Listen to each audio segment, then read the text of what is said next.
Hola, hola, acá estoy para hablar después de otra función. Les doy la bienvenida a este nuevo episodio y en esta ocasión voy a hablar de La Odisea, la nueva película de Christopher Nolan que ha llegado a los cines hace poco y que ha causado gran revolución, como siempre pasa con las películas de Christopher Nolan. Es de esos nombres en la dirección que cuando ya lo ves que está por estrenar una película, la querés ver. Independientemente de la temática, de la fecha en la que se estrene, del elenco, vos sabés que si está detrás de cámaras es garantía de que puede haber algo bueno, como pasa con él, como pasa con Spielberg, Tarantino, un montón de grandes nombres. Y el caso de Nolan es uno de los que más resuena siempre que estrena una película porque siempre genera algún tipo de controversia. Es como que hay gente que lo ama, me incluyo en esa lista. Hay gente que lo odia, es como que no hay un punto medio con Nolan.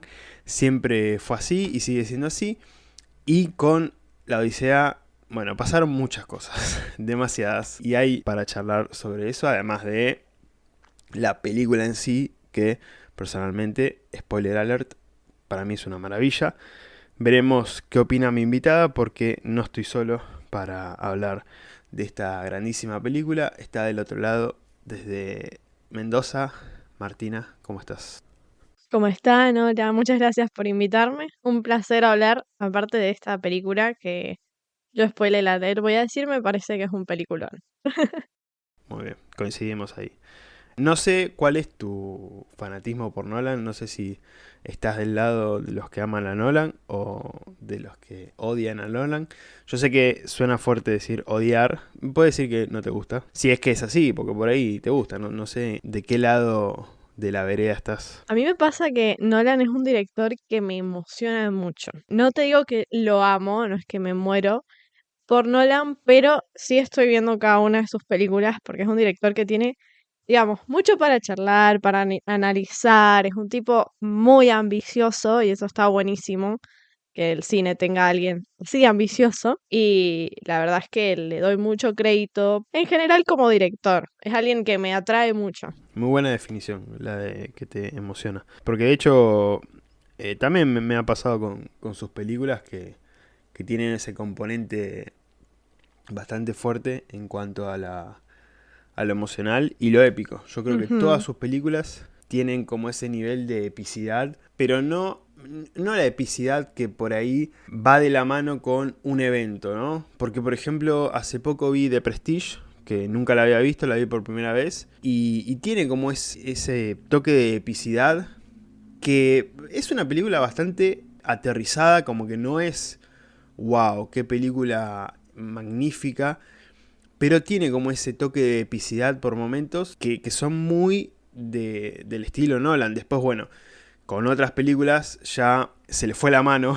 Entonces es como que ahí sí la epicidad va de la mano con lo magnífico, con lo más impresionante, como con grandes secuencias, grandes momentos. Entonces es como que, bueno, claramente ya ahí la epicidad va acompañada de cosas más gigantescas. Pero siempre tuvo en su filmografía este tipo de cosas y la verdad que es un director que, bueno, es mi director favorito directamente, lo tengo que decir, si no es que lo dije alguna vez en este podcast, creo que sí. Pero la verdad que me ha fascinado esta película porque ha demostrado de nuevo por qué es uno de los grandes directores y, bueno, respaldado con toda su filmografía, nuevamente vuelve a hacer algo gigantesco. Además con una historia que no es original, porque, bueno, ya hablaremos de esto, que es un texto de hace muchísimos años que existe en la humanidad, pero sí que no se había adaptado, o si se adaptó, No a fue este nivel, digamos. claro, ni siquiera sé si hay otra adaptación. Creo que lo más cercano es Troya, pero tampoco cuenta la misma historia. O sea, creo que no hay otra otra cosa Creo que así. hay una versión de los años 90 que no sé si es de Hollywood, que es muy vieja y no sé si alguien la vio. Sé que hay todo lo que te puedo decir, la verdad que no sé dónde viene y a dónde va. Y bueno, el episodio de Los Simpsons. Eso cuenta como adaptación. Exacto, sí. Sí, sí, sí, totalmente. Y Bob Esponja. Es verdad. El otro día vi un video de eso y me quedé loco. No lo podía creer. Yo Encima también. es Yo un también. peliculón. Es un peliculón y tenía razón el que lo explicaba. Es la Odisea, pero bueno, de Bob Esponja. Y claro, es este punto. O sea, a lo que iba es que no es como Spider-Man, ¿no? Para tomar el ejemplo que se estrenó hace poco. O Batman, que él tiene una trilogía de Batman. Que son personajes que ya han tenido varias adaptaciones. Esto no, es prácticamente como la primera vez que vemos esta historia adaptada al cine de esta manera. Entonces, al igual que pasó con Oppenheimer, que tampoco había una película de ese nivel, siempre sus películas también tienen este tema de ser como más únicas, ¿no? Como que no hace películas por hacer. Se toma su tiempo, de hecho hace poco leí que recién va a tener otra película nueva dentro de 3 años. Entonces como que tiene su tiempo entre película y película, pero aprovecha bien las balas. No es que hace cualquier cosa, hace grandes películas. Entonces bueno, la verdad que es un gran director también por eso.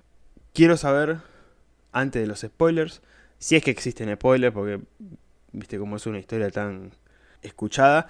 Igual yo personalmente me sentí un poco avergonzado porque había gente diciendo, no, pero si te spoilean la Odisea, no sabes nada de cultura general. Y yo la verdad mucho no sabía de la Odisea. O sea, sabía algunas cositas, conocía algunos personajes, pero tampoco que me sabía todo realmente. Y de Yo creo que hecho, nadie realmente sabía bien, bien, bien lo desea, a menos de que estés muy metido en el tema, hayas leído el libro, pero así como detalles que pasan en la historia, no creo que sea el general de las personas que sabían exactamente lo que pasaba. bueno, lo que me pasó es que mi novia sabía la historia y me Ujú. obligaba a ver cosas sobre la Odisea antes de ir a ver la película Me parece muy bien. para saber sobre lo que iba a ver. Y yo le dije, no quiero saber nada, porque prefiero sorprenderme en el cine. Igual después terminamos viendo un video más o menos que resumía toda la historia, que me manigió bastante más. O sea, la verdad que funcionó.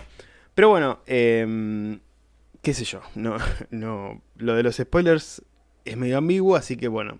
Pero vamos a mantener lo que hacemos siempre acá en el podcast, así que primero algunos pensamientos, algunas opiniones sin spoilers y después sí ya nos metemos con todos los spoilers. Así que te pregunto, ¿qué te pareció la película? A mí la Odisea me gustó mucho. La verdad es que yo no iba con tantas expectativas, porque cuando yo me enteré que la Odisea iba a ser adaptada por Nolan, una parte de mí pensó, el estilo de Nolan no pega con la Odisea, primero porque es uno de los textos más viejos que tenemos, ¿no? Tiene 3000 años de historia, pero además porque Nolan es un director muy realista, siempre busca el realismo lo más que pueda, y bueno, estamos hablando de mitología griega, entonces creo que casi nada en esta historia es realista, es todo fantasía, mitologías, metáforas, entonces era como que en mi mente no entendía cómo iba a juntar las dos cosas.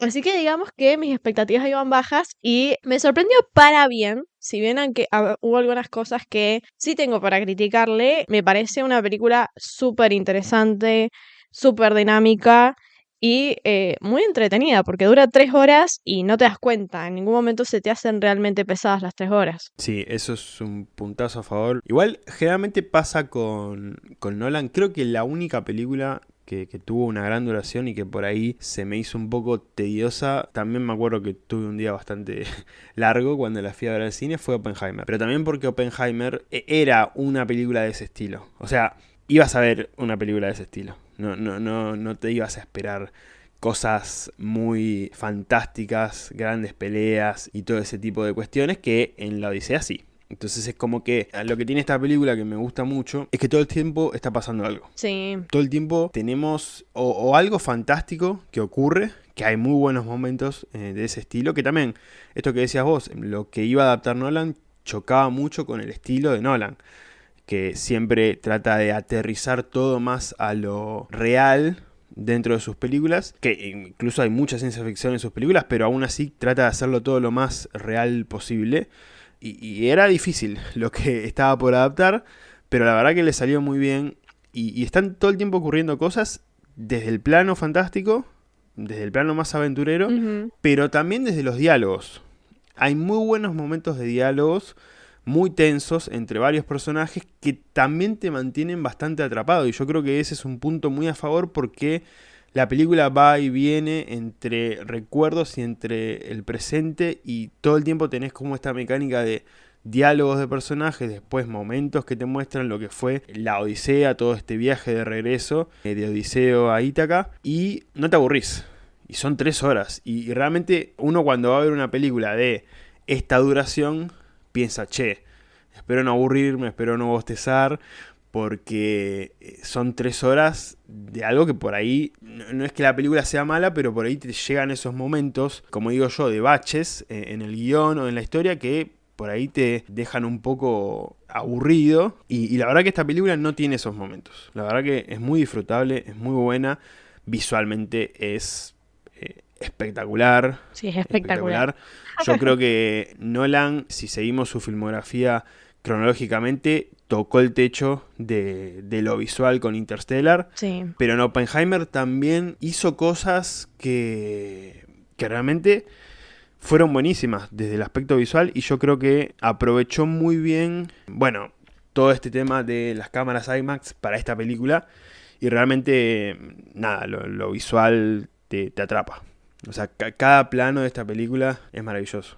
Cuando yo estaba viendo la peli, igual no dejaba de pensar qué más hubiera hecho Nolan si no estaba grabando con cámara IMAX. Porque siento que, considerando que es la Odisea, ¿no?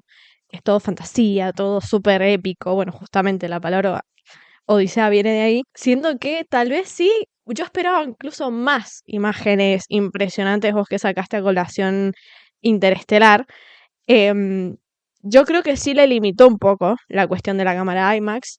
Entonces no dejo de pensar qué pasa si grababa con una cámara convencional, qué podía llegar a ser a nivel visual, efectos especiales, a nivel planos, a veces, por esta cuestión de que, bueno, estaba usando una cámara IMAX que además hicieron especialmente para él y para esta película, o sea. Sí, sí, de verdad.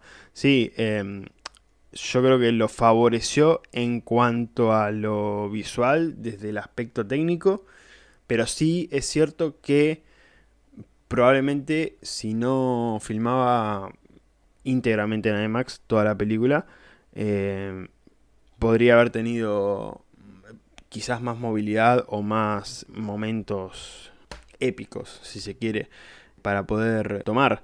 Para quienes no lo sepan, que está bien si no lo saben, no tienen por qué saberlo, las cámaras IMAX son gigantes Ujú. y hacen mucho ruido. Y de hecho, para esta película el detalle es que Nolan mandó a construir como una especie de carcasa para las cámaras IMAX para ese ruido, porque si no, en los primeros planos no se podía filmar. Básicamente una conversación entre dos personajes con esa cámara era imposible. Entonces mandó a hacer esta modificación a esas cámaras para poder filmar toda la película en IMAX, que de hecho es la primera película de la historia filmada totalmente en IMAX. Sí. Y ese es el gran detalle. Pero sí, es verdad, podría haber hecho por ahí unas cuantas cosas más en cuanto a lo que se ve en la película, eso es cierto. Pero bueno, lo que decías de la ambición, ¿no? Sí. Que va por ese lado. Sí, sí, sí. Quiso ir más lejos de lo que se podía y hasta ese punto llegó. Tuvo que restar algo para sumar algo, porque creo yo que la Odisea es un antes y un después, por lo menos, porque va a ser la primera, como vos decís, la primera peli totalmente grabada en IMAX, y de acá para adelante, porque, digamos, se Sí, viene sí. hacia el futuro más pelis grabadas íntegramente con IMAX, y eso es, la verdad que hay que darle el crédito. Sí, la verdad que sí. Sí, marcó un antes y un después con esta película, como pasó también con James Cameron con Avatar, ¿no? Ujú. Esa manera de grabar con 3D y todas las cosas que por ahí mandaba a hacer para poder filmar esas películas que después se fueron actualizando con el tiempo, ¿no? El CGI que evolucionó, la captura de movimiento que evolucionó, o sea, siempre hay una película o una época que marca el punto de partida, el antes y el después para lo que viene. Así que veremos qué es lo que pasa más adelante. Pero la verdad que ha sido una gran película que me fascinó, que me ha gustado mucho y que, bueno, ha traído su controversia por varias cuestiones que ya vamos a comentar. Nos vamos a meter con spoilers, Así que si no vieron la película, vayan a verla. No es necesario ir a verla a la IMAX. Yo personalmente voy a dar ese consejo. Yo la vi en una sala común, entre comillas. O sea, era una pantalla grande. Ujú. Para este tipo de películas siempre trato de buscar pantallas buenas, grandes, con buen sonido, la sala. Y la verdad que la disfruté. Sí. La disfruté muchísimo. No es que me faltó información, que Tom Holland aparecía con la cabeza cortada y no se veían los ojos, qué sé yo. O sea, toda la información que necesitaba estaba en la pantalla. Que se ve mucho mejor en IMAX, seguramente. Así que, no sé, a ver, conseguir una entrada en IMAX ahora está un poco complicado. No va a ser fácil. Entonces, si quieren ir a verla y piensan, por todo lo que están viendo en redes, si no la veo en IMAX no la voy a poder ver, no. Vayan a verla, o sea, tampoco la vean en una pantalla chiquita de una sala de cine chiquita, porque tampoco es por ahí. Pero hay muy buenas pantallas en Buenos Aires, en Mendoza debe haber también, Sí. en todo el país, que son aptas para poder disfrutar de una película de este estilo.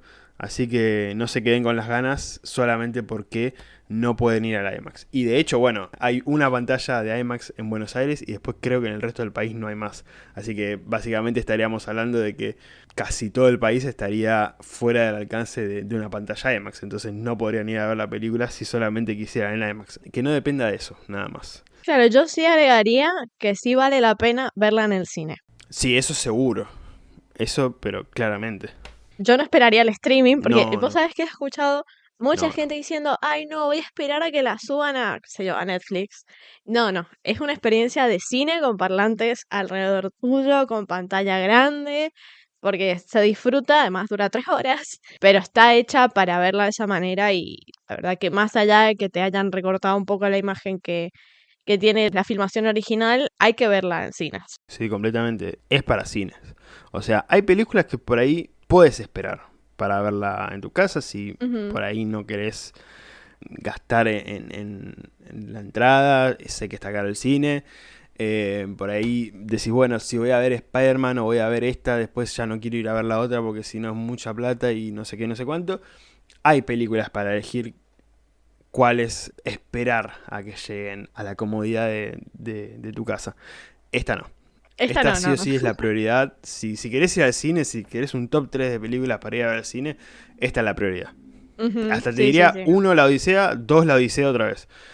Así. Sí, Es incluso estoy de para verla acuerdo. más de una vez. Pero sí, definitivamente véanla en cines porque no tiene desperdicio. Claramente. Así que si no la vieron, vayan a verla, por favor. Háganse el favor de verla en cines. Y si ya la vieron o no les interesan los spoilers, se pueden quedar. Esto sigue bajo su propia decisión. Esta película básicamente nos cuenta la historia de Odiseo. Que ahí tengo una duda. Vos me podrás ayudar por ahí, ¿sabes? Porque en algunos lugares vi que lo llaman Ulises y no Odiseo. Sí, Yo tengo esa duda. Ulises es el nombre romano de Odiseo. Odiseo es en griego. Digamos, Ah, viste ahí que está. cuando los romanos aparecen hay varios personajes que tienen otros nombres. Por ejemplo, no lo Ujú. sé, el dios Hermes es en griego y Mercurio en romano. Bueno, Ulises es lo mismo que Odiseo, solo que si escuchan Ulises es que están escuchando como viniendo de un romano, digamos. Acá la sabiduría de Martina para ayudarme con esto. Yo le voy a decir Odiseo porque en la película le dicen Odiseo. No le dicen Ulises. Pero bueno, de cualquiera de las dos maneras está bien. Y digamos que lo correcto sería decirle Odiseo porque es una historia griega. Entonces, digamos que lo correcto sería decirle Odiseo. Historia de Homero. Exactamente, digamos, se le da el crédito original de la Ilíada de la Odisea a Homero, que es una persona que realmente no sabemos si existió, pero bueno, ahí está él, con todos los créditos. En Letterboxd, que lo tengo acá, dice Crew. Bueno, director, productor. Escritor, Christopher Nolan. Original writer, Homer. Y aparece Exactamente. la carita del busto de Homer. Y también no sé cuántas modificaciones habrá tenido a lo largo del tiempo. Que es un poco esto de pasar historias, de ir contándolas. Seguramente se habrán cambiado algunos detalles a lo largo de tantos años. No sé si fue así o si el texto original en gran parte se mantuvo siempre. No, porque en realidad, o sea, la historia de la Odisea, muy así por arriba, en realidad Odisea era parte de unos cantos que se cree que eran, o sea, la Odisea sería la segunda parte, entre muchas comillas, de la Ilíada, ¿no? Y en teoría se tiene la Ujú. teoría de que en realidad eran muchos más libros, vamos a decirle.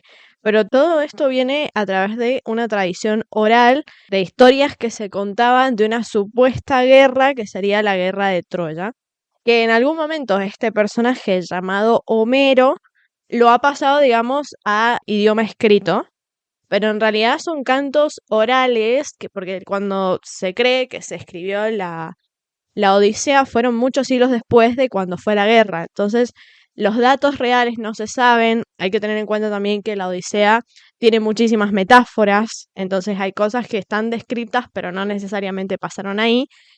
Y estuvo escrita en otro idioma que se le conoce como el dialecto homérico, que por supuesto es griego, pero un griego antiguo que ya nadie habla. Entonces ha tenido, digamos, sus distintas adaptaciones, interpretaciones. De hecho, si uno lee distintos textos y traducciones de la Odisea, no se usan las mismas palabras porque está escrito en un griego que ya no se habla. Entonces sí, hay diferentes interpretaciones de esto. Claro, eso también pasa porque al ser un texto tan antiguo y con otras cosas también, hay idiomas o dialectos que ya no se conocen o queda muy poco rastro. Entonces, a veces traducir o intentar encontrar una palabra para algo que ya no se conoce el significado porque por ahí ese dialecto ya no existe más, es complicado, la verdad. Y pasaron 3000 años, pasó mucho tiempo, entonces también todas las traducciones que habrá tenido el texto y todo eso, pero bueno. Básicamente lo que cuenta la Odisea es el intento del regreso de Odiseo a Ítaca para reencontrarse con su esposa y su hijo, a grandes rasgos. Si entro en detalles va a ser más complicado y me voy a perder y ya nos vamos a meter en detalles con la historia, pero básicamente es eso. Y justamente la Odisea es ese regreso que dura 10 años. Fueron 10 años de guerra, 10 años de vuelta. 20 años estuvo fuera de su casa el amigo. Claro, 10 años son del intento de regreso, que termina la guerra de Troya y ahí es cuando en la vuelta, bueno, pasaron cosas. Y nada, básicamente eso. Muchas cosas fantásticas, que acá era donde estaba el punto de duda de todos, me incluyo, de cómo Nolan va a meter un cíclope si Nolan no hace cosas fantásticas. ¿Cómo va a mostrar dos monstruos en el océano si Nolan no hace cosas fantásticas? ¿Cómo va a aparecer Poseidón? ¿Cómo va a representar a los dioses? Bueno, tuvimos las respuestas. Metiéndonos en los puntos de la película. Personalmente quiero arrancar con algo que me ha fascinado. En realidad siempre me fascina de este tipo de películas, no solamente de Nolan, sino de estas grandes producciones que son todos los aspectos técnicos. Yo creo que hay una sinergia desde todos los departamentos en los que se trabajó en esta película, ya sea vestuario, fotografía, sonido, banda sonora, que ya vayamos dando el Oscar a Ludwig Göransson porque me parece que no tiene competencia. Yo creo que ya lo tiene en la estantería, ya lo tiene desde ya. Salvo que lo de Hans Zimmer sea espectacular con la tercera parte de Doom y sea distinto, porque ya lo dejaron afuera en la segunda parte de Doom porque repetía partes de la partitura de la primera película, entonces no vale, básicamente, así que veremos qué hace. Pero yo creo que es la mejor banda sonora del año, Sí. lejos. Ujú. Y bueno, vestuario, toda la producción, todo filmado en lugares reales, en escenarios reales, que le trajo problemas a Nolan, porque no me acuerdo, creo que fue en la cueva en la que se encuentran al Cíclope, que en el lugar verdadero donde filmaron eso, hubo complicaciones por parte de la gente que decía que podía filmar ahí. Ujú. Pero bueno, fue todo en escenarios reales. De hecho, hace poco encontré un video de cuando están en el barco. No me acuerdo exactamente en qué momento de la película, pero están en el barco y se encuentran con un delfín, que el delfín aparece en la película. Y eso pasó grabando en exteriores. O sea, si lo hacían en un lugar Vas a cerrado... tener tanta suerte de que te aparezcan los delfines. De hecho, las personas ahí detrás de cámara se sorprendieron porque no se la esperaban, era una en 1.000.000. Pero justo cuando se ponen a filmar aparece el delfín y quedó en la película. Está en la película, no me acuerdo en qué parte era, pero aparece en la película y fue algo que obviamente si se grababa en un lugar cerrado no podía pasar. Eso también siempre lo sostengo, mientras más real se vea todo, mejor es. Desde los efectos prácticos hasta grabar en exteriores, en lugares reales, locaciones reales. Eso le da otro nivel, siempre, siempre a cualquier producción. Y eso la verdad que en esta película se nota muchísimo. Muchísimo Sí. porque ves todo, desde la playa hasta la ciudad, hasta, no sé, Troya, los distintos lugares a los que van llegando con el barquito en todo este viaje de regreso. Todo se ve espectacular justamente porque es real, porque está ahí. Y eso la verdad que siempre suma, y en una película de este estilo suma muchísimo más. Y bueno, los efectos. Los efectos visuales son fenomenales. Lo del cíclope, la verdad que es para sacarse el sombrero porque no solamente lo hizo real, sino que da miedo y se siente realmente que existe, que está ahí, que contrataron a un cíclope de real. Sí, es un actor más. Sí, Es un actor es más. impresionante. La verdad que, repetimos, para ser un director que no está acostumbrado a este tipo de cosas, a hacer este tipo de monstruos o seres mitológicos representados en sus películas, la verdad que lo hizo muy bien. Lo hizo excelentemente bien. Y a Poseidón marea y ya está.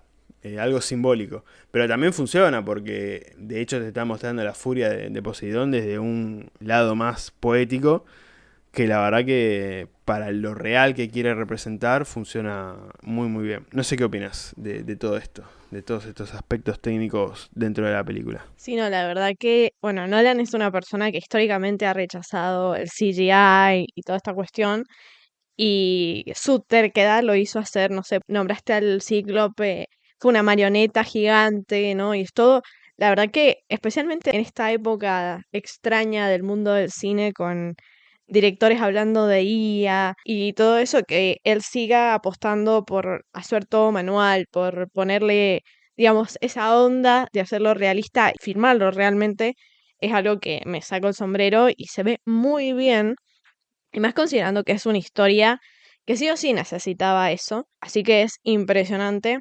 Sí es verdad que escuché muchas críticas con respecto, por ejemplo, a la aparición de los dioses, que Nolan de alguna manera tenía que él seguir con su movida realista, ¿no? Y bueno, los dioses ya eran un montón. No lo sé, los gigantes, el cíclope, todos estos personajes no los podés sacar porque son parte esencial de la historia, pero bueno, él necesitaba justificar seres tan fantásticos y ambiguos como los dioses, y sí lo justificó, no sé, como vos dijiste, que Poseidón sea la marea, que Zeus sea el rayo, pero sí hay mucha crítica, por ejemplo, no sé, a la cuestión de Atenea, que es, para el que no haya leído el libro, Atenea es uno de los personajes más importantes de toda la novela, y acá lo que hace Nolan es esconderla a través de personas reales. El personaje de Zendaya es una troyana.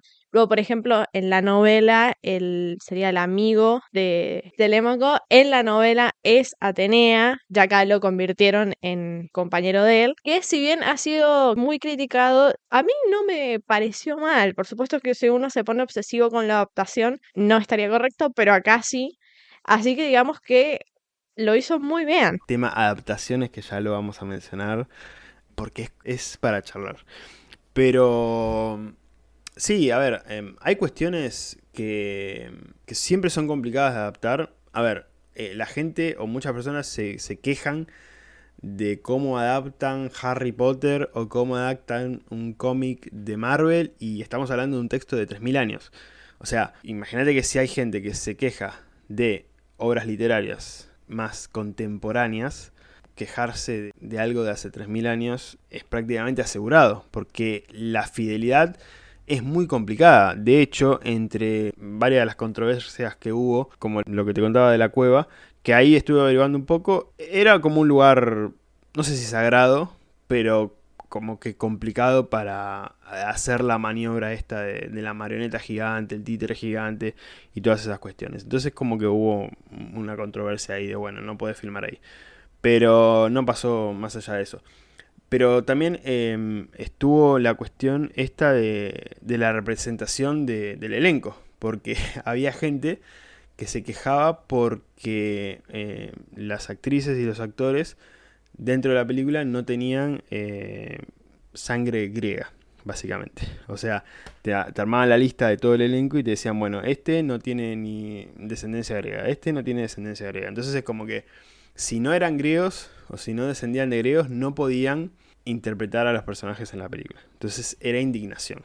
Imagínate con Lupita Nyong'o, ¿no? Ujú. Pero, claro, es como que ya ahí llega a un nivel de locura esto de la adaptación, que es increíble porque obviamente van a ser todos en el elenco norteamericanos, ingleses, escoceses, o sea, no vas a tener griegos actuando en una película de este calibre porque no hay. Entonces tenés que buscar los mejores que tenés para poder representar la historia y ahí, si alguien quiere fidelidad pura, nunca la va a tener porque es algo prácticamente imposible si querés que sean, por ejemplo, todos griegos. Después, bueno, el tema color de piel también es una cuestión que ya viene de hace años, con un montón de películas, un montón de producciones. Acá fue como demasiado molesto, porque además Lupita Nyong'o, pobre, le tiraron un montón de hate y creo que en la película aparece 5 minutos. Entonces es como que tampoco era la protagonista, era un personaje que no tenía mucha trascendencia. Y también ahí se pone un poco por encima la representación más fiel y no la calidad actoral. Porque Lupita Nyong'o es una actriz del carajo y lo poco que aparece a mí me encantó. Pero claro, como no es como la gente quería que la represente Elena, porque también escuché por ahí que, o sea, la representación de Elena fue idealizada como rubia y perfecta, y de ojos celestes y no sé qué más, pero eso también fue cambiando con el tiempo. O sea, de una historia completamente antigua. Y cada director, en este caso Nolan, tiene su visión. Y bueno, si la quiso a ella, la quiso a ella, como pasó con un montón de otras personas dentro del elenco. Entonces eso también va en cada adaptación. Es complicado, pero bueno, gente enojada hay para todo siempre. Así que eso, la verdad que es lo habitual. Volviendo a lo técnico, creo que es una película formidable. Yo repito, visualmente creo que el techo de Nolan, no sé si el techo, pero creo que lo más sobresaliente fue Interstellar. Sí. Ujú. Ahora, que ha hecho cosas realmente maravillosas después de Interstellar, como por ejemplo Oppenheimer, que tiene momentos visuales que son demoledores, o también en La Odisea, que es realmente maravilloso todo lo visual en esta película. Sí, visualmente es magnífica. Bueno, la banda sonora lo hemos mencionado, tampoco sé si es de las bandas sonoras más icónicas de la filmografía de Nolan, pero es una muy buena banda Yo sonora. creo que Oppenheimer sigue ganando a nivel banda sonora, Sí. honestamente. Si bien la canción de las sirenas de la Odisea, que es la que se escucha por todos lados, uno pone la Odisea y cuando alguien habla de Odisea, generalmente la canción que pones es la de las sirenas. Yo creo que Oppenheimer sigue ganando en nivel banda sonora, pero porque una parte de mí siente que Ludwig Göransson medio que repitió la fórmula Oppenheimer en esta peli, tal vez por eso se sienten similares. Y bueno, la otra fue impactante porque era un poco la primera vez que lo escuchamos así. Sí, sí, sí puede ser. Sí, la de Oppenheimer es fantástica. Igual si yo tengo que elegir mi banda sonora favorita de Nolan, de su filmografía, creo que tengo que elegir Inception. Sí, estoy de A mí acuerdo. es una banda sonora que me fascina. Bueno, después efectos visuales, ya que estamos, Inception también para mí es lo mejor de Nolan en su filmografía.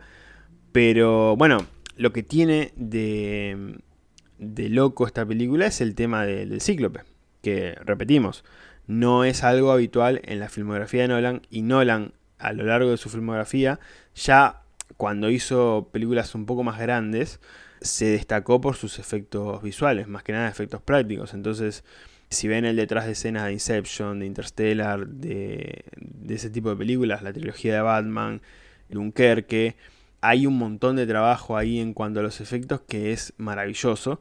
Pero claro, lo del Cíclope era como algo que la gente estaba muy expectante de, che, ¿qué va a pasar? ¿Cómo se va a ver? De hecho se ve un pedacito del Cíclope en el tráiler y nada más. Después todo lo demás se ve en la película. Después hay uno de los monstruos que aparece cuando los atrapan en el barco, que el de los tentáculos, que no Ujú. se ve mucho, pero lo poco que se ve está bien. Igual yo te digo que yo pensé que iba a mostrar incluso menos de ese personaje. Ah, sí. Yo pensé que iba a poner como los bracitos y ya está, porque generalmente no lo muestran tanto y acá lo mostró en primer plano y yo dije, bueno, bien, bien ahí. Mirá, yo pensé que iba a tener incluso más protagonismo, pero no, hace lo que le dicen los del inframundo. Que le dicen, bueno, mira, van a morir 6, vos seguí para adelante. Y siguió para adelante, se murieron los 6 y siguió. Pero yo pensé que iba a aparecer más, mira, me tiraste ese dato. Pero después sí, la verdad que, bueno, el vestuario a mí, todo lo que sea película de época, a mí ya me tiene adentro. Porque todo lo que es vestuario a mí me fascina en el cine. Pero este tipo de películas yo ya estoy bendecido. Acá sí creo que si tenemos que rankear mejor vestuario en una película de Nolan, creo que gana la Odisea, pero por lejos. Es un muy buen vestuario. Sí, la verdad que sí. Igual yo te digo que el vestuario en esta peli también fue bastante controversial porque fiel a la época en algunos sentidos no es, por ejemplo, el casco de Odiseo, no se lo describe así en el libro, en algunos sentidos, el de Agamenón menos, pero fue un recurso muy importante y muy interesante y creo que también es de los mejores detalles que tiene la peli es ese personaje, porque si bien en el libro o en otras adaptaciones no ha tenido el peso que tiene ese personaje, en Troya es un personaje más, por ejemplo, Nolan fue muy inteligente al no mostrar la cara, al ponerle ese tremendo casco que seguramente ahora en Halloween vamos a ver mucha gente disfrazada Sí, de la menor. lleno. Pero a pesar de no ser tan fiel, a nivel vestuario tomó decisiones muy inteligentes, porque al final del día es la odisea de Nolan, no la odisea de Homero, y creo que lo tuvo muy en cuenta eso. Sí, sí. Sí, bueno, lo dijiste vos. Él es el autor de esta adaptación. Y también lo que pasa, también está en estas licencias creativas. A ver, Ujú. es una representación. Y pasa siempre eso con las adaptaciones. Es como un acto escolar, ¿no? Si vos querés ser fiel y representar a San Martín, tenés que conseguir un chabón de 40 y pico de años. Y no, es un nenito de 10 años. Entonces, claro, nadie se va a quejar ahí en el acto escolar. Pero con las películas pasa más o menos lo mismo. O sea, estás adaptando una obra y lo que decía antes del elenco griego, no podés traer a un elenco griego porque, perdón, con todo el respeto a la gente de Grecia, no hay ni actrices ni actores conocidos de Grecia en Hollywood. Entonces no podés pretender ese nivel de detalle. Sí, también hay que tener en cuenta un poco que la peli es, a ver, es primero es una peli de Nolan, es una peli de Hollywood y es una película muy ambiciosa también a nivel estudio. Entonces, los actores que pones, tenés que justificar un poco la plata que le estás poniendo. Entonces han puesto lo mejor de lo mejor, actores que están recontra de moda o que están, digamos, facturando un montón ahora, como es Tom Holland, como es Robert Pattinson, Zendaya. Son actores que son actores del momento que también contribuyen a que la gente se acerque al cine, porque hay mucha gente también que levantó la antena ante esta película por el reparto, que es un reparto súper interesante. O sea, más allá de Lupita Nyong'o, que a mí me parece espectacular, una actriz, tenerla ahí es impresionante, es un reparto espectacular y muy hollywoodense, que era lo que iba a pasar. Bueno, ya también en la secuela de Gladiador me acuerdo el tema de los tiburones, que los trajes también, las armaduras, era como, bueno, esto no, qué sé yo. Pero todo y así, Nolan es mucho más correcto que Ridley Scott, por ejemplo, si lo comparamos con Gladiador, porque Ridley Scott literalmente dijo que es lo que le pasó con Napoleón, que no le importaba ser históricamente correcto en lo absoluto. Y si tenía que meter un perro de China, lo iba a meter porque a él le pintaba. Nolan sí fue más respetuoso y las decisiones que no son correctas tienen todas un sentido creativo, creo yo, en general bastante justificado. Creo lo mismo y bueno, eh, pasó lo que iba a pasar, que era mucha gente quejándose, pero es normal también. A ver, no solamente con películas de Nolan, películas en general. Justamente hablando de Robert Pattinson que lo mencionaste, cuando lo habían anunciado como Batman, la catarata de odio que recibió pobre Robertito por el tema, no cómo va a ser Batman este que estuvo en Crepúsculo, y después les cayó la boca a todos. Entonces, es algo que es ya una costumbre, Ujú. la verdad. Pero bueno, a la película le ha ido bien y la verdad que es una de las grandes películas del año. Así que las críticas están, pero eso tampoco quita que a la película le ha ido realmente bien.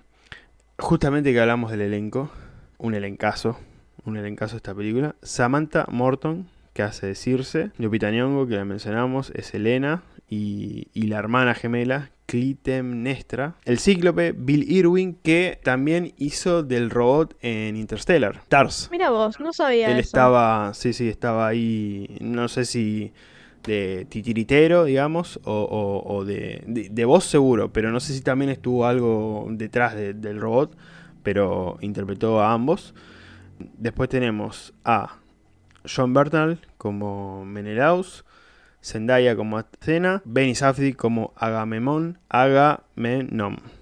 Mia Goth, Melanto, Elliot Page, Sinon, que también fue un tema de conversación, Elliot Page, que también aparece, ¿cuánto?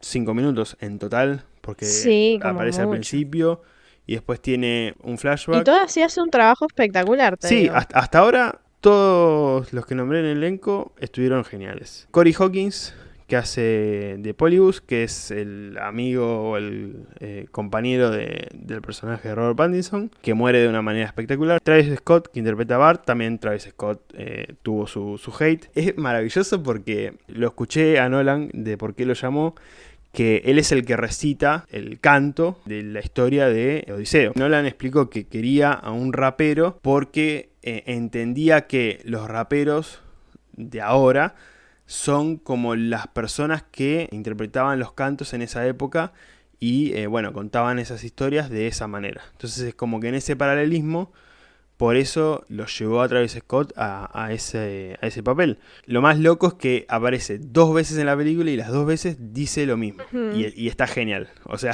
es maravilloso, realmente. Aparte abre la película, lo cual es espectacular que haya sido que, digamos, considerando la controversia y todo, que Travis Scott haya sido la persona que abre la peli, o sea, yo creo que no es a propósito, pero incluso se ve un poquito como un poco de provocación a esos que se quejaron tanto. Sí, sí. Te tiró por la cara Travis Scott como, bueno, empezamos la película con él en primer plano. Después está Charlize Theron como Calypso, John Leguizamo como... acá me complica un montón. Eumaus, creo que Eumeo. se pronuncia. Ahí está, Eumeo, ahí está, gracias. Qué vergüenza. Yo, entre esto y mi inglés, que por momentos es horrible, No, es que los nombres aparte son tan... Ao, eu, los eu. nombres son Sí, complicados. sí, sí. Tenés como 3 vocales juntas. Sí. Imesh Patel como Eurilocus, creo que lo dije bien. Robert Pattinson como Antinous, Anne Hathaway Penélope, Tom Holland Telémaco y, bueno, Matt Damon como Odiseo. Están muy bien todos. Traté de mencionar a los más conocidos, creo que los mencioné a todos, pero no se me olvida alguno. Pero están realmente muy bien todos. Y hay personajes que tienen muy poco tiempo en pantalla, pero el poquito tiempo en pantalla que tienen, la verdad que funcionan muy bien. Esto que mencionábamos, Elliot Page, Lupita Nyong'o, John Bernthal también, o sea, tiene un poco más, pero tampoco es que tiene demasiado. Están todos realmente muy bien. Y los más principales, que son, bueno, Matt Damon, Tom Holland, Robert Pattinson, Anne Hathaway, John Leguizamo, si querés, Imesh Patel, Charlize Theron, están realmente muy bien. Muy bien todos, es un elencazo. No sé si, ya que estuvimos repasando un poco la filmografía de Nolan, no sé cuál es tu elenco favorito en una película de Nolan, porque creo que junto con Wes Anderson y ahora algún director más que se me está olvidando, pero junto con Wes Anderson, Christopher Nolan, siempre sus películas tiene elencazos. Sí, sí, la verdad que Así sí. que no sé si tenés alguno favorito dentro de las películas de Nolan o si este es tu elenco favorito en una película de Nolan. Probablemente. No, vos sabés que me gustó la elección de actores, pero no es mi favorito de Nolan. Creo que es de mis menos Ujú. favoritos de Nolan, porque Nolan tiene películas como, no sé, para mí el elenco, por ejemplo, de Inception, para mí es perfecto. O sea, no hay por dónde darle, Sí, sí, honestamente. la verdad que sí. Y a mí me parece, por ejemplo, que el elenco de Oppenheimer es espectacular también. Sí, sí, sí. Elecciones muy meticulosas en ese caso. Acá, capaz en la Odisea, sí hubo un par de actores que no es que no me gustó la elección de Nolan, tal vez no me gustó la dirección con la que se movieron un poco los personajes o esas cosas, considerando quiénes son los actores que están ahí, ¿no? Que fue lo que me pasó un poco con Mia Goth, por ejemplo. Ella en esta peli a mí, por ejemplo, no me gustó. Y es Mia Goth, a quien yo le hago un monumento y me sorprendió que no me gustara. Pero, irónicamente, por ejemplo, la elección de Travis Scott me pareció espectacular. Sí, Mia Goth estuvo como un poquito apagada. No sé si era también por el personaje o, como decís vos, la dirección que tuvo el personaje, pero estuvo como un poquito ahí, como que me faltó algo de ella. Claro. Sí, eso es una buena definición. El faltó algo que, bueno, para las chicas seguramente lo han notado. Nolan no sabe escribir personajes femeninos, eso es algo que Es un tema. siempre le ha pasado y le va a pasar, me parece, siempre. Entonces sí es verdad que, bueno, por ejemplo, bueno, el personaje de Mia Goth podría haber dado más. Hubo varios actores que yo digo, bueno, mira quién tenés, podría haber dado un poco más, incluso en la misma Zendaya, podría haber dado más, te digo. Así que, digamos, a nivel de elección de actores muy buenos, creo que hubo algunos personajes que podrían haber dado más. A mí, por ejemplo, el personaje de Charlize Theron, que es Calypso, también me hubiera gustado ver más de Charlize Theron. Sí, sí, es cierto. Qué mujer, Charlize Theron, ¿eh? Perdón, Qué lo tenía que mujer, decir, ¿no? Sí.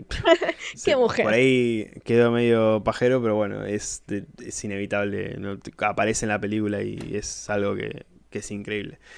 Bueno, esto no lo tenía pensado, pero ya que estábamos hablando, decime tus top 3 inverso, o sea, tus top 3 actuaciones que menos te gustaron de esta película y top 3 de las que más te gustaron. Te compliqué, te maté. Si quieres pensarlo, meditarlo. No, mira, yo Bueno, creo ahí que ya top dijiste a Mia Goth, ya podría ser una, que no te gustó tanto. no me gustó. La otra que no me gustó fue Charlize Theron, que no creo que sea culpa de Charlize Theron, creo que es culpa No, no. de cómo se escribió el personaje de Calypso. Calypso es un personaje espectacular en cualquier adaptación. Y acá era, creo que vi muchas críticas donde decían que parecía la psicóloga. Sí. Y siento que podría haber jugado más con el personaje Nolan. Entonces Charlize Theron siento que no tuvo posibilidad, la verdad, de brillar como podría haber brillado, creo yo. Si no me equivoco, por ahí me equivoco, pero Calypso no es como que lo tiene a Odiseo como una especie de prisionero sexual o algo así. Ah, sí, sí, sí. En la novela, Odiseo pasa mucho tiempo con ella y sí, está desnudo, tiene relaciones sexuales con ella. Tenemos que considerar que en la época de los griegos ser infiel a tu esposo no era lo que vemos ahora, pero sí, sí, sí, Calipso es un personaje muy interesante que acá no lo fue, ¿verdad? Pero no siento que fue culpa de Charlize Theron, pero bueno, lamentablemente es lo que le tocó, así que la tengo que poner en el top. Pobre Charlize Theron, pero bueno, sí. Y te digo que, a ver, un tercer actor así que no me haya encantado. No sé. Tal vez un poco. Te podés quedar en dos, si querés. Lo vamos a dejar en dos. Vamos a dejar esos dos que me acuerde ahora. Fuera de micrófono me lo vas a decir. La gente se va a quedar con las ganas. Después me lo vas a decir a mí. Lo voy a Eh, pensar, lo voy a pensar. Pero bueno, y mis tres actuaciones favoritas de esta peli me parece que fueron Annie Hathaway, que la verdad que sí, la rompe. Robert Pattinson, creo yo. está excelente. No, mentira. Voy a echar, parece que son No, tres. lo sacaste, pero Sí. No, porque ¿sabes ahí quién estás. está?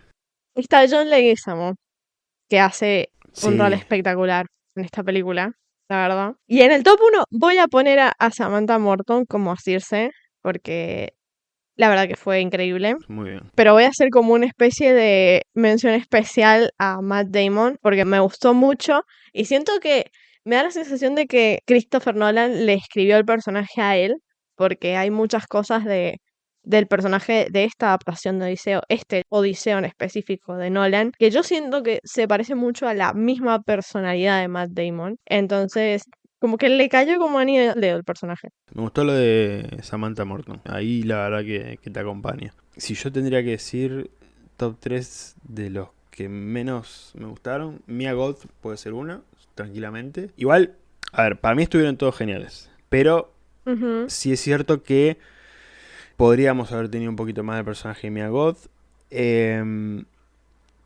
¿Quién más? Yo te pondría a John Bertal. La verdad que siento que yo esperaba más. Puede ser. No de él como actor, sino de él dentro de la historia, su personaje. Yo como Ujú. que esperaba un poquito más.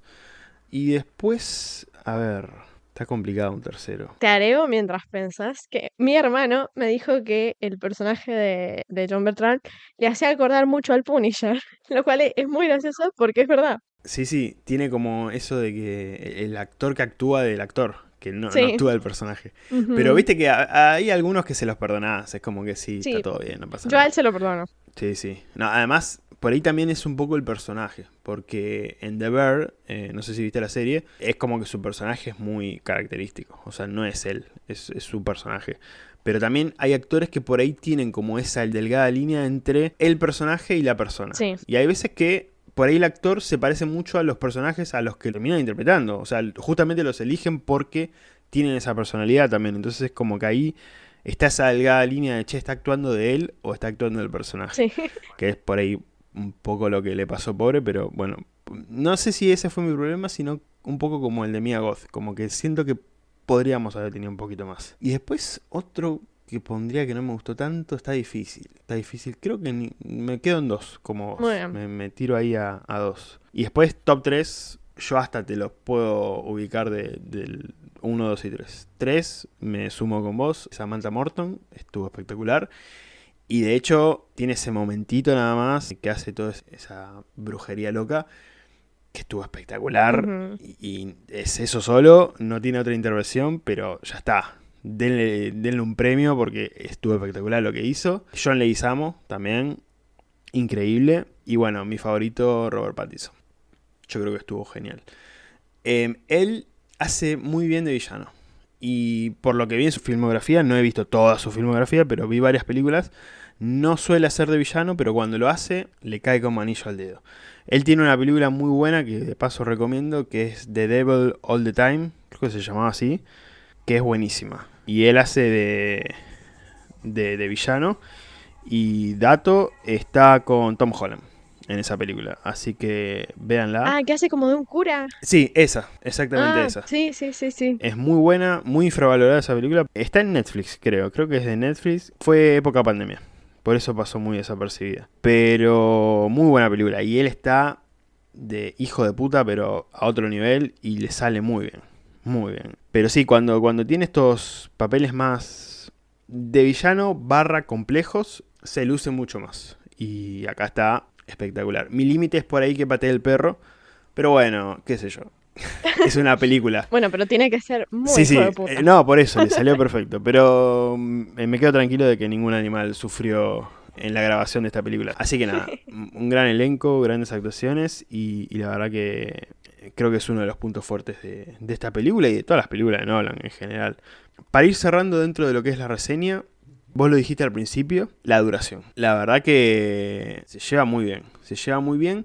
Y creo que eso también va de la mano con el tipo de relato, porque Nolan juega mucho con esto del presente, que es lo que vemos en Ítaca con Penélope y Telémaco, y los flashbacks que van un poco partidos en dos, porque tenemos lo que es el lugar este en el que está con Calipso, y cuando ella, la psicóloga, le ayuda a Odiseo a tratar de recordar, ahí es donde vemos todo lo de la Odisea. Entonces es como que están esos tiempos dentro de la película, que es un poco lo que comentaba, ¿no? Que siempre está pasando algo, ¿no? Entonces todo eso ayuda a que esta especie de rompecabezas que es la historia vaya funcionando de la manera que funciona excelentemente bien. O sea, son 3 horas que se llevan realmente muy bien. No sé cómo viste esto vos. Sí, sí, sí, la verdad que el recurso de los saltos del tiempo es como típico de Nolan, pero está bueno porque es una historia bastante densa que en 3 horas quiso meter una historia que tiene muchos detalles, muchas capas. No sé si te digo que a nivel guión lo logró, no usaría la palabra excelente, pero lo hizo muy bien dentro de todo. A nivel rítmico es muy buena. Por eso las 3 horas no se notan. Es muy rápido, no hay escenas muy largas, no hay diálogos muy largos. Entonces, eso está muy bien y hay que darle el crédito porque incluso aquel que no conozca la Odisea capaz que incluso alguien que no esté acostumbrado al cine de Christopher Nolan, digamos que es muy light, voy a usar la palabra muy light, es digerible, es fácil de Sí, sí. entender. Bueno, pensaba en Memento. Claro, o incluso la misma Oppenheimer es muy densa y acá se siente mucho más disfrutable. Incluso te diría, La Odisea es una peli que si después de que la viste en cine, la querés poner en tu casa cuando llegue al streaming, después de que la viste en cines, yo creo que es disfrutable también para ver en la casa por esto que es tan dinámica. Sí, sí, completamente. Yo creo que también se nutre y se apoya mucho en la acción. Sí. Yo creo que es una historia que tiene estos momentos de la isla de los gigantes, los monstruos estos, el cíclope, la batalla final esta de Odiseo contra todos los pretendientes de Penélope, que son momentos que es imposible que no te guste. O sea, directamente no te tiene que gustar la acción en una película. O sea, ya si eso no te gusta, no tendrías que estar viendo esta película. Pero se apoya mucho en esos momentos que funcionan muy bien. Y como funciona muy bien también te mantienen atento. Y también en los momentos de diálogo, estos que mencionaba, que hay muchos entre Penélope y el personaje de Robert Pattinson, entre Penélope y Telémaco, es como que también de John Leguizamo, es como que hay muchos de esos momentos que son pausas, porque si lo vemos dentro del contexto de la película, esto de mucha acción, terminan siendo pausas, como para relajarte un poco, pero que no aburren. O sea, no son momentos que vos decís, la charla. Ujú. Es como que te nutren a la historia, te nutren a la película, te nutren los personajes y se disfrutan. La verdad que son momentos que se disfrutan. Cuando te quieres dar cuenta, faltan 10 minutos para que termine la película. Sí. Entonces, la verdad que eso es buenísimo, porque es complicado mantener la atención en una película 3 horas, pero también en una película de este estilo, ¿no? Una historia más de época, de una historia que ya tiene muchísimos años, que no es algo actual, porque si me decís, no sé, 3 horas de Doom o 3 horas de los Avengers, bueno, es más digerible. Ahora, 3 horas de esto, y por ahí era un desafío bastante complicado. Y la verdad que, nada, lo hizo muy bien, realmente. Así que, por ese lado, es una película que se disfruta realmente bien. ¿Vos sabés del lore de la traductora Ujú. con Christopher Nolan? Porque lo subiste a tu Instagram, síganla a Martina en Instagram, que la verdad que hace muy buen contenido. Muchas Pero gracias. bueno, quiero que me cuentes un poco de eso, porque la verdad que es bastante interesante. Y spoiler, esa traductora en la que Nolan confió para adaptar la Odisea al cine, es la que después le tiró el palito de que no le había gustado la película. Ujú. Así que contanos un poco más vos que estás más metida en este lore. Bueno, en realidad el lore es a nivel guión que Christopher Nolan basó, como hablábamos anteriormente, la Odisea ha sido traducida muchas veces, hace muchos años, Ujú. o sea, creo que en el 1600 fue la primera vez que alguien tradujo al inglés la Odisea. Recordemos que Christopher Nolan es británico, o sea, que lee las cosas en inglés. Pero en 2017 fue la primera vez que una mujer tradujo la Odisea al inglés, y esta mujer se llama Emily Wilson. Christopher Nolan decidió tomar su versión de la Odisea para basar el guión de la película que iba a hacer después, ¿no? Y es una versión bastante particular porque Emily Wilson tomó algunas palabras, algunos conceptos y los tradujo de una manera diferente. Por ejemplo, al principio de la Odisea, el primer canto empieza con una palabra en griego que hay autores que la tradujeron como astuto, como más de ese palo, y ella usó la palabra complicado. Ujú.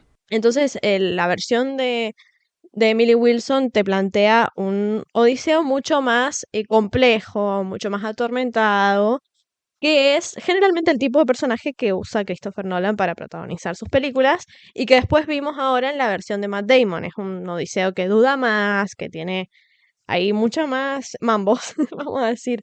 Y bueno, él se pasó todas las promociones y antes de que saliera la peli hablando de que él había basado la Odisea en la versión de Emily Wilson. El tema es que, como acabas de contar vos, Emily Wilson vio la peli, hizo una reseña, una crítica cinematográfica de la película Y el resumen de la crítica es que le dio con un palo.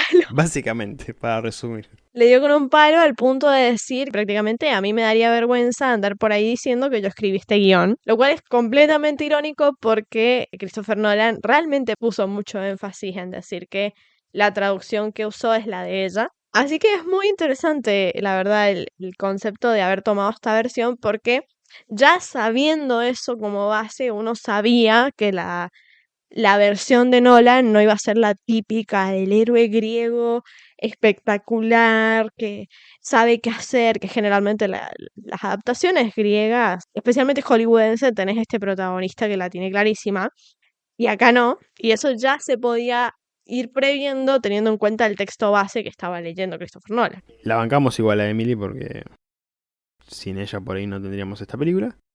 Pero está bien que no le guste también, a ver, no hay que darle con un palo a una persona si no le gusta la película.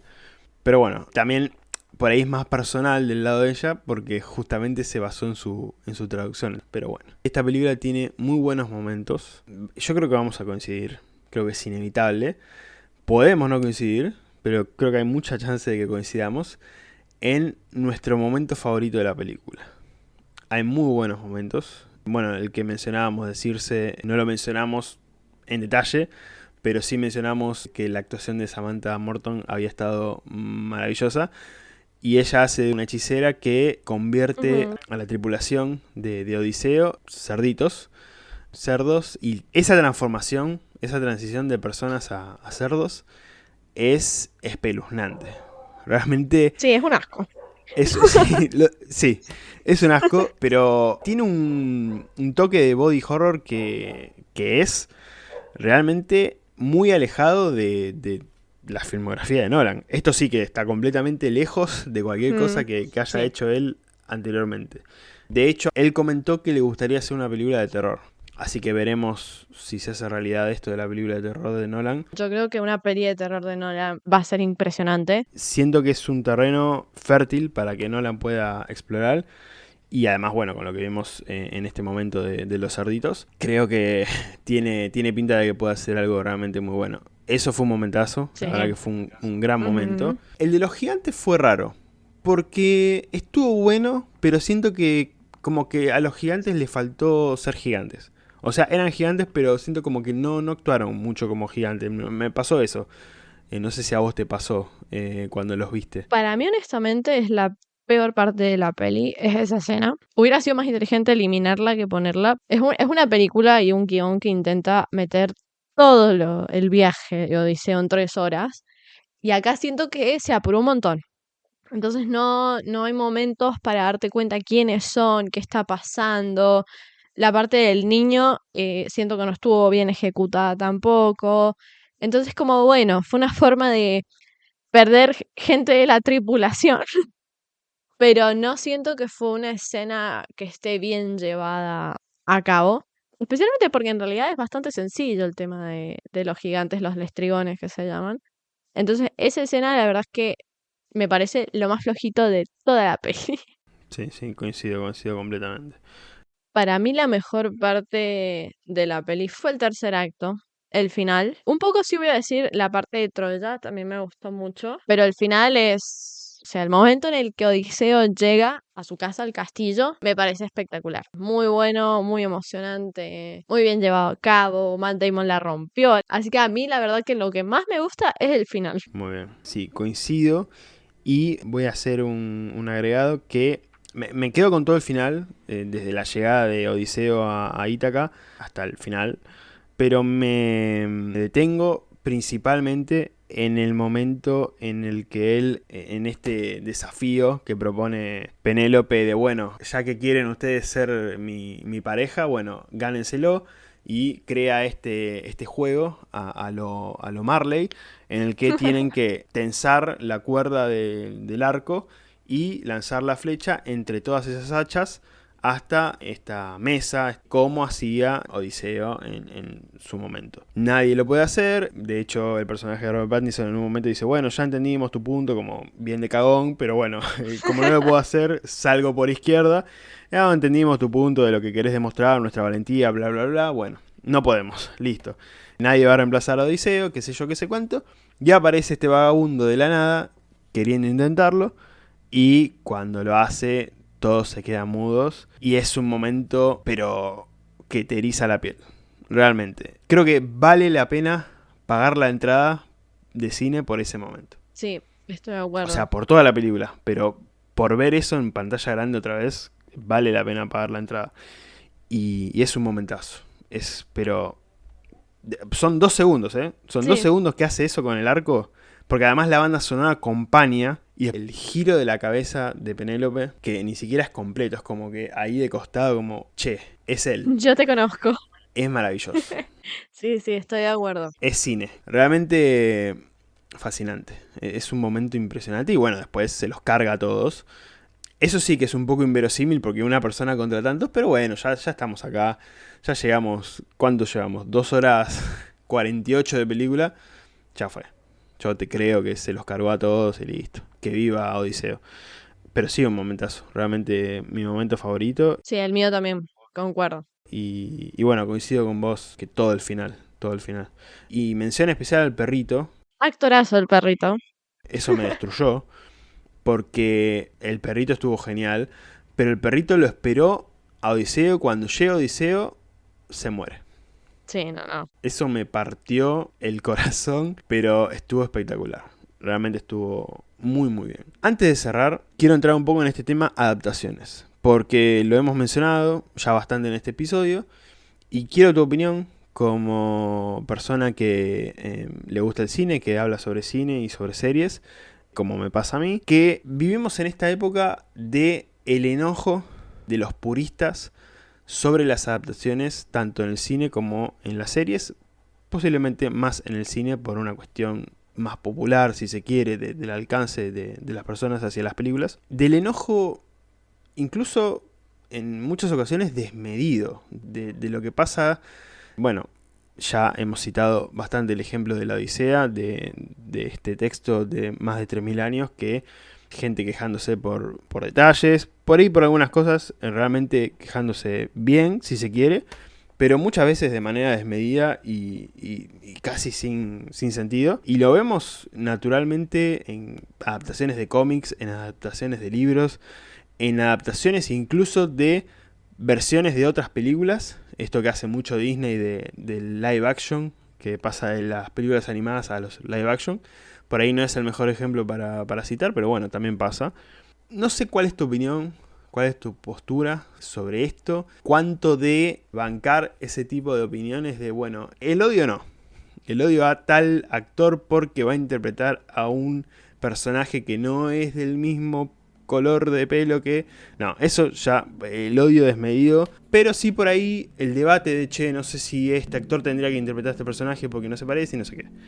No sé cuál es tu opinión sobre esto que estamos viendo bastante últimamente en las adaptaciones. Y mira, yo siento que la queja, la adaptación siempre va a existir por los siglos de los siglos, amén. O sea, desde que el cine es cine hay gente Sí. que se queja, pero yo creo que siempre tengo la postura de que es muy importante en una adaptación, primero tener en cuenta que es una adaptación. Los libros siempre son mucho más ricos. Tenés tiempo, espacio y páginas para generar descripciones. Para mí siempre lo más importante al adaptar una historia es adaptar la esencia, lo que te quiere decir el libro, lo que lo hace importante, ¿no? Que a veces ha pasado, bueno, para el que no me conozca, yo soy muy fan de Percy Jackson y una de las peores adaptaciones que he visto ha sido Percy Jackson, principalmente por la poca esencia que tiene de los libros. Hay cuestiones que con los que no puedo jugar y en el caso de una adaptación siempre hay que tener en cuenta de que no se va a llevar tal cual, nunca va a pasar y que es una persona justamente adaptando, poniendo su visión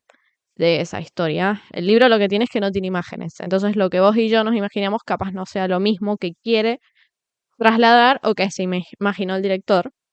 Por supuesto que hay ciertas descripciones que capaz sí sean esenciales, pero hay otras que no son importantes. Por volver a la Odisea, el personaje de John Bertram en los libros se habla mucho de una cuestión de que es rubio, por ejemplo, y acá es pelado, y no te cambia nada el personaje. O sea, siempre es importante, en mi opinión, es que la adaptación entienda la novela, ¿no? Que intente llevar la esencia de esa novela, que lleve el mensaje y el sentimiento que uno siente al leer la novela. muchas adaptaciones fallan porque no te logran transmitir lo que las páginas hicieron. Para mí va ahí. Algunas después decisiones técnicas, hay que tener en cuenta que el formato cine necesita algunas decisiones para ser impresionante o para adaptarse a una cuestión de imagen, a una cuestión de presupuesto, que no es el mismo formato, entonces escenas van a ser cortas, personajes van a ser recortados, tal vez tramas no van a formar parte, y eso es algo que uno cuando entra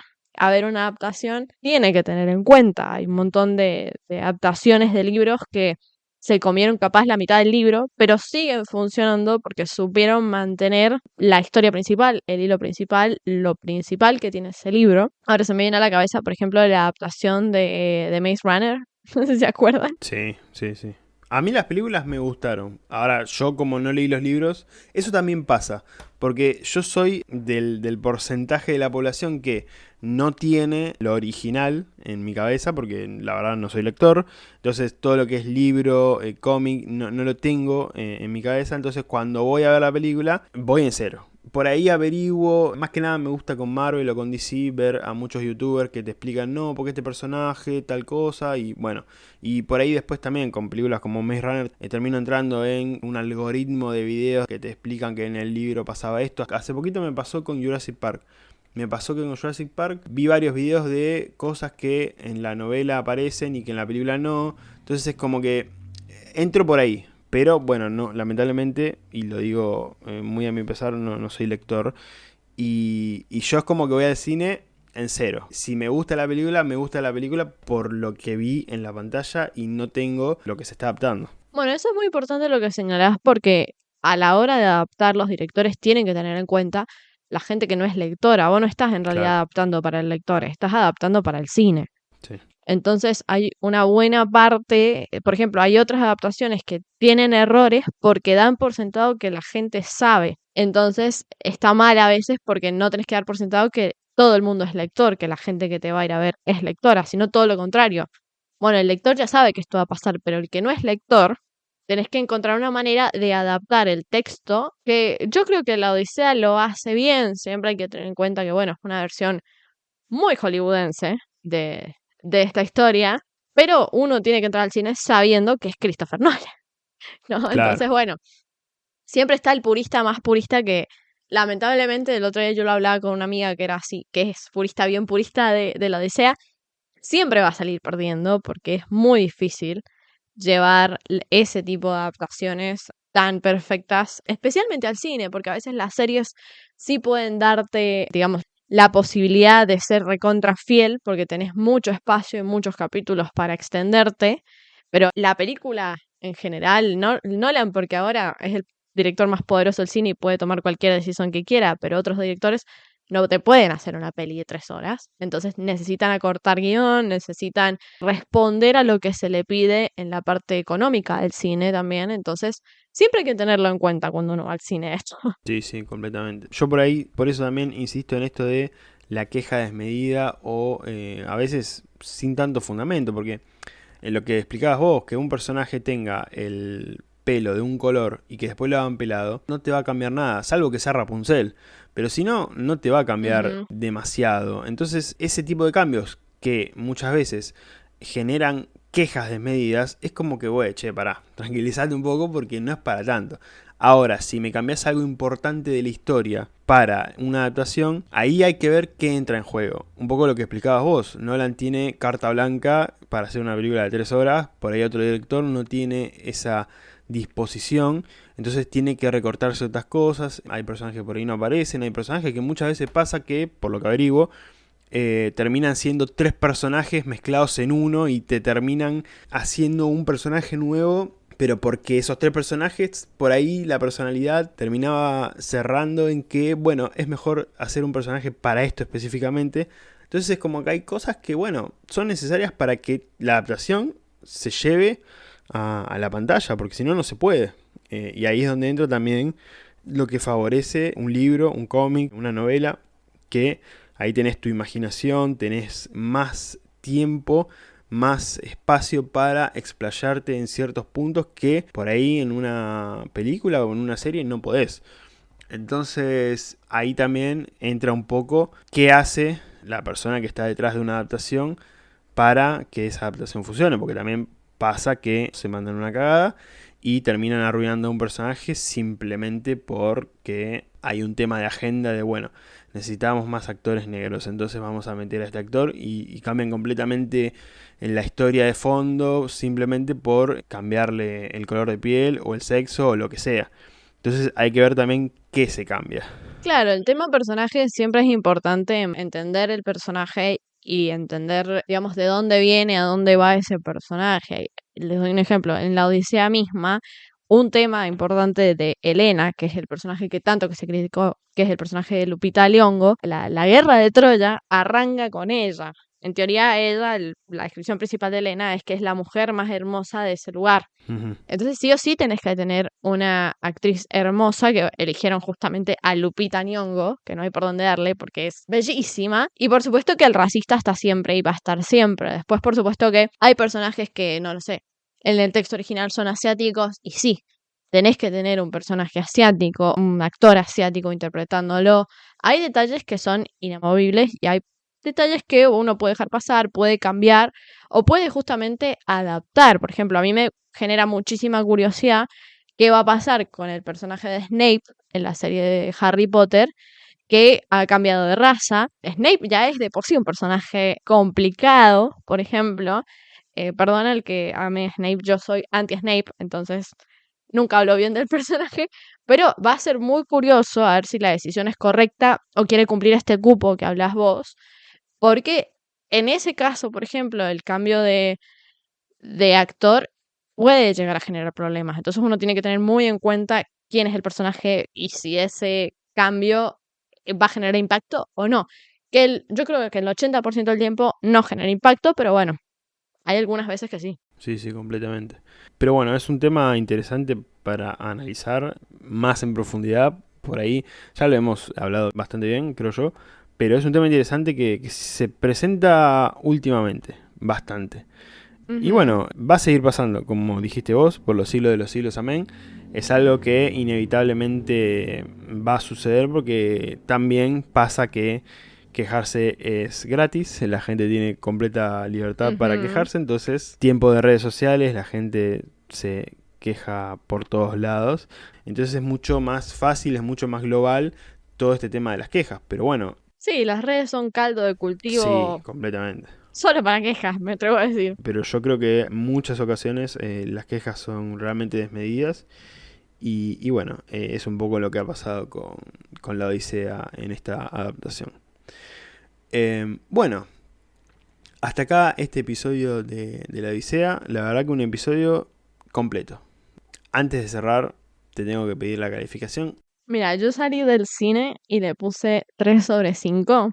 Y la verdad es que me parece que lo sostengo, capaz ahora, después de haberla analizado, doy un 3,5. Pero yo creo que un 3 está bien. A mí me gustó mucho y la verdad es que tengo muchas ganas de volver a verla. Muy bien, muy bien. En mi caso es un 10/10. A mí realmente me fascinó a ese nivel. Me Ujú. Sí, pareció sí, sí. maravillosa. De las mejores de Nolan, para mí. Pero no está ahí arriba. Tengo otras. No entraría entre las principales, pero la verdad que me ha parecido una grandísima película. Vos decís top 3, ¿no? Ahora de memoria me mataste. Tendría que fijarme, pero que la primera... No, top 3 no. No, sabes que no. No porque ya me acordé.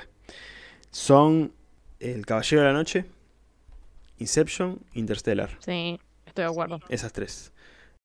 Mira, sí. A mí, mi top 3 también es el mismo. Quedaría en la puerta a la Odisea. Pero bueno, ahí nomás. De hecho, bueno, yo me considero, no sé, no me considero, no, soy fanático de Nolan, pero hay algunas películas que todavía no vi. Y yo siento que Nolan, uno levanta la alfombra y siguen saliendo películas que nadie vio. Me falta ver Following, que fue su primera película. Muchos tienen a Memento como su primera película, pero no, la primera Ujú. fue Following. Y después está Insomnia, que es esa que está protagonizada por Robin Williams y Al Pacino. Y después ya está, me faltan esas dos. Dos de las primeras, digamos. Hace poco vi The Prestige, que era la que me faltaba, y ya la vi. Así que nada, me faltan esas dos. Pero bueno, La Odisea ha sido una grandísima película, la verdad. Me ha gustado mucho, mucho, mucho. Bueno, ahora sí. Te doy el espacio para que compartas tus redes, para que la gente te siga, antes de cerrar este episodio. Bueno, yo agradezco mucho que me hayas invitado, que me estén Por escuchando. favor. Cuéntenme qué les pareció la Odisea también. Y bueno, si quieren buscarme, pueden buscarme en Instagram como Martiarte. Todo junto es Martiarte guión bajo, pero ya si ponen Martiarte, yo me llamo Martina, de ahí viene el Martí. Aparezco ahí en Instagram y bueno, me pueden encontrar hablando de pelis, generalmente, que es lo que más me gusta. Muy bien, muy bien. Sí, cualquier queja que tengan de este episodio, cualquier cosa que no les haya gustado, se van a quejar con Martina, a sus redes sociales. A mí no. No, Lo tomo, lo no, tomo. no, mentira, mentira, no. Pero bueno, vayan a ver su contenido, que es muy bueno, y en específico el video que ella subió sobre la Odisea, que también es muy, muy bueno. De hecho, por ese video que subiste es que decidí invitarte para hablar en este episodio, te lo confieso. Ah, bueno, muchas gracias. Bueno, en mi caso ya lo saben, pero lo menciono como en todos los episodios. Me pueden seguir en Instagram, @después de otra función podcast, o buscan después de otra función y voy a aparecer. También estoy en YouTube, donde están todos los episodios subidos al canal en formato de video.